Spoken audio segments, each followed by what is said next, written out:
네, 새만금의 첫 도시인 스마트 수변도시 건설 사업이 본격화됐습니다. 새만금 개발공사는 누구나 살고 싶은 도시로 조성하겠다는 계획을 밝혔는데요. 네, 스마트 수변도시 어떤 곳인지 오늘 강팔문 새만금 개발공사 사장 모시고 자세히 들어보도록 하겠습니다.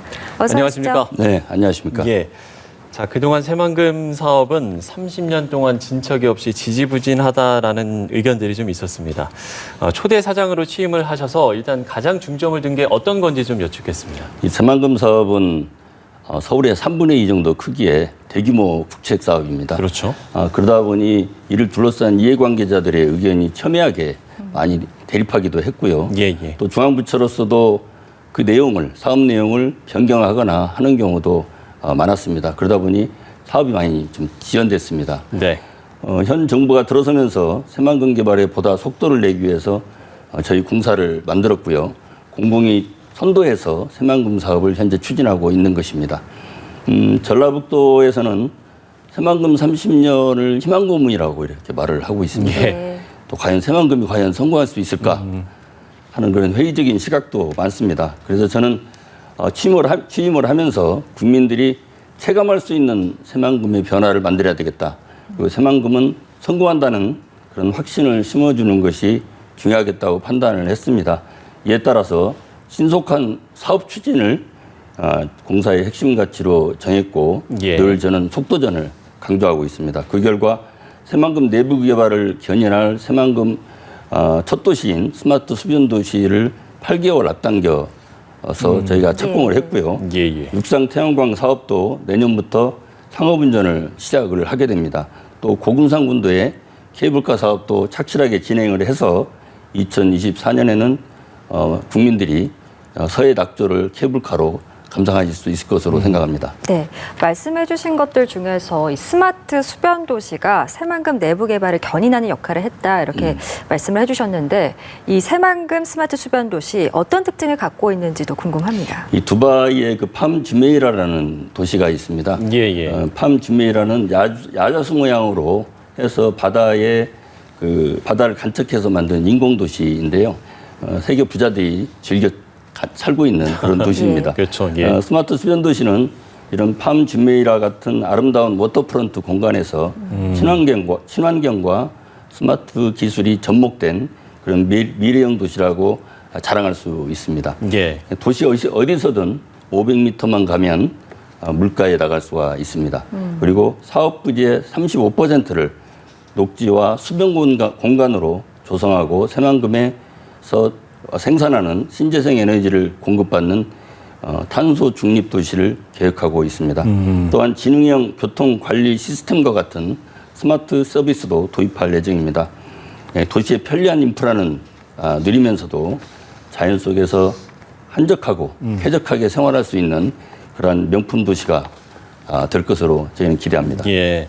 이야기를 좀 들어보니까요. 어쩌면 포스트 코로나 시대에 최적화된 도시가 아닐까라는 생각이 드는데 네. 그러면 현재까지 어느 정도가 좀 진행이 됐고 앞으로의 계획은 어떻게 됩니까? 아무튼 저희는 속도감 있게 진행하는 걸 목표로 하고 있습니다. 예, 예. 수변도시는 2019년 5월에 정부로부터 그 에비타항성 조사를 통과를 하고 예. 18개월 만에 착공을 했습니다. 1조 3천억 규모의 신도시를 18개월 만에 착공하는 것은 쉬운 일은 아닙니다. 철저한 사전 준비가 필요했고 또 관계기관과 적극적인 또한 협의도 잘 진행을 했기 때문에 가능했던 성과라고 생각합니다. 지난달에 새만금 방조제와 수변도시를 연결하는 그 공사용 진입도로가 완성이 됐습니다. 예. 그리고 이를 시작으로 해서 앞으로 호안축조 그리고 준설, 매립공사 등이 계속 순차적으로 진행이 되고 2023년 6월에는 매립이 완료될 계획입니다. 그리고 2024년까지는 도로 상하수도까지 다 놔져서 기반시설 공사가 완료되고 분양이 가능할 것으로 생각합니다. 근데 중요한 것은 마케팅입니다. 예. 도시를 만들었는데 거기에 사람과 기업이 없으면 아무 필요가 없는 것이죠. 예. 그래서 기업과 사람이 이 수변도시에서 교류하고 비즈니스를 해나가야 도시가 살아나는 것이죠. 그래서 이를 위해서 국제학교, 헬스케어, 방송사, 공공기관 유치를 위해서 지금 노력하고 있고 그렇게 함으로써 도시의 가치를 높일 계획입니다. 예, 알겠습니다. 자, 그리고 또 새만금 하면 신재생 에너지가 좀 자연스럽게 떠오르게 됩니다. 새만금 재생에너지의 이 규모가 어느 정도가 되는지도 궁금하고요. 새만금 개발공사가 여기서 어떤 역할을 하는지도 좀 여쭙고 싶습니다. 문재인 대통령께서 2018년 10월에 새만금을 방문하셔가지고 예. 새만금을 재생에너지의 메카로 이렇게 만들겠다는 비전을 발표를 하셨고 예. 이곳은 그 후부터 그린 뉴딜과 신산업의 중심지로 부각이 되고 있습니다. 새만금 지역에는 한 3기가와트 정도의 재생에너지 발전 사업을 구축할 예정입니다. 이는 연간 한 123만 가구가 사용할 수 있는 막대한 양입니다. 육상과 수상 태양광 그리고 풍력 발전 그리고 연료전지 발전 사업이 포함되어 있는데요. 우리 공사에서 주도적으로 추진하는 육상 태양광 사업은 내년에 바로 전기를 생산을 하게 됩니다. 또 그린 수소를 대량 생산할 수 있는 여건도 지금 만들어가고 있습니다. 예. 이 신재생 에너지 분야 같은 경우는 이게 이제 생태계를 구축을 하면서 이제 확장을 해야 될 것 같은 생각이 드는데 네. 이 부분에 대해서는 좀 어떤 방향으로 확장을 할 수가 있겠습니까? 아리백 캠페인이 있고요. 네. 그다음에 탄소 국경세라는 게 있습니다. 이것이 국제적인 어떤 흐름입니다. 이렇게 이 내용은 탄소 배출 규제를 강화하는 내용이거든요. 그러다 보니 신재생 에너지 분야의 성장 가능성이 지금 커지고 있습니다. 예. 아리백은 기업이 사용하는 전력의 100%를 재생에너지로 공급하는 것입니다. 하나의 자발적 캠페인인데요. 네. 현재 구글, 애플 등과 같은 글로벌 기업이 한 300여 개 가입돼 있고 저희 나라도 한 7개 기업이 지금 여기에 참여하고 있습니다. 그런데 아리백 참여 기업들뿐만 아니라 그 기업들에게 부품을 납품하는 기업에게도 이 재생에너지로의 전환을 요구를 하고 있어서 우리나라 국내 기업들도 재생에너지 사용을 하려는 움직임이 지금 빨라지고 있습니다. 그렇지 않게 되면 글로벌 기업들의 공급 체인에서 배제될 수밖에 없는 것이거든요. 예. 그래서 또 유럽연합은 탄소 국경세를 또 부과를 한다고 하고 있고 미국 바이든 정부도 이를 검토 중에 있습니다. 그래서 이렇게 글로벌 탄소 배출 규제가 계속 강화됨에 따라서 기업이 재생에너지를 마음껏 사용할 수 있는 그런 산업단지를 만드는 것이 중요해지고 있습니다. 그래서 정부는 새만금 국가산단 중에서 5609, 약 112만 평이 되겠습니다. 여기에 스마트 그린 산단, 아리백 그린 산단을 조성할 계획으로 있습니다. 이게 되면 예. 저는 대략 확신합니다만은 예. 새만금이 우리나라 1호의 그린 산단이 될 것입니다.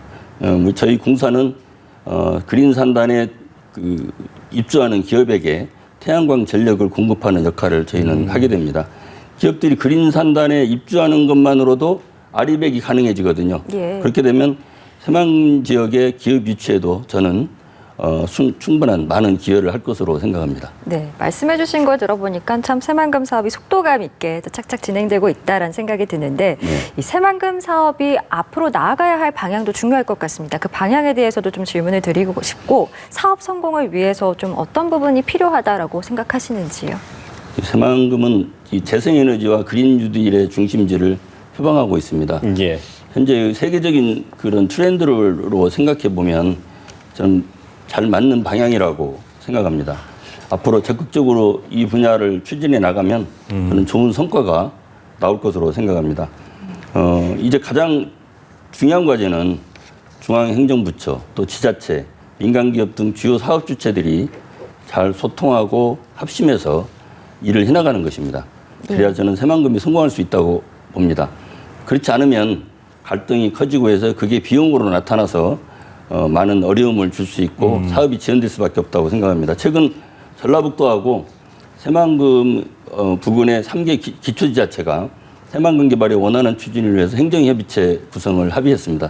아주 바람직한 저는 방향이라고 생각을 합니다.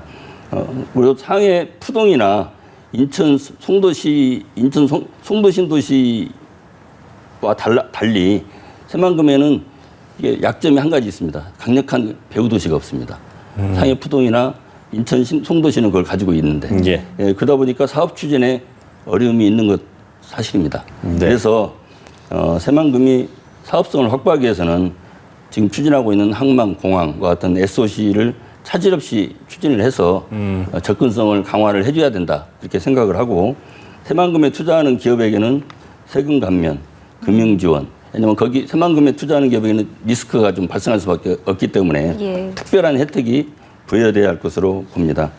이 새만금 사업이 어떤 측면에서 보면 지역 발전에 큰 도움이 되는 건 사실입니다만은 국토가 확장되고 또 신산업이 개척된다는 그런 측면에서 국가 경쟁력을 강화하는 그런 사업이라고 저는 생각합니다. 국민 여러분께서 많은 지원과 성원을 좀 부탁드립니다. 네.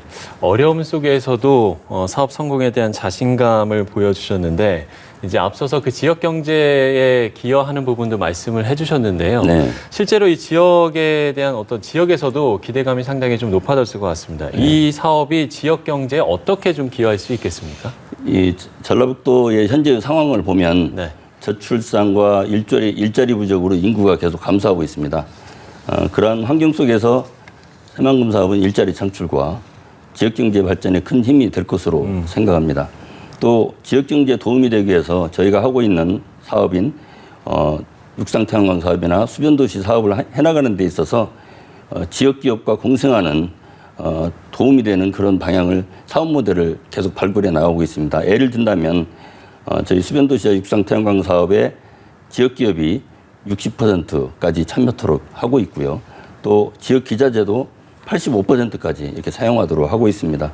금년에 육상태양광 사업을 지금 진행을 해나가고 있는데 거기에 주민채권도 저희가 발행을 해서 지역 주민들에게서 육상태양광의 수익을 환원시켜드리는 그런 일도 지금 추진하고 있습니다.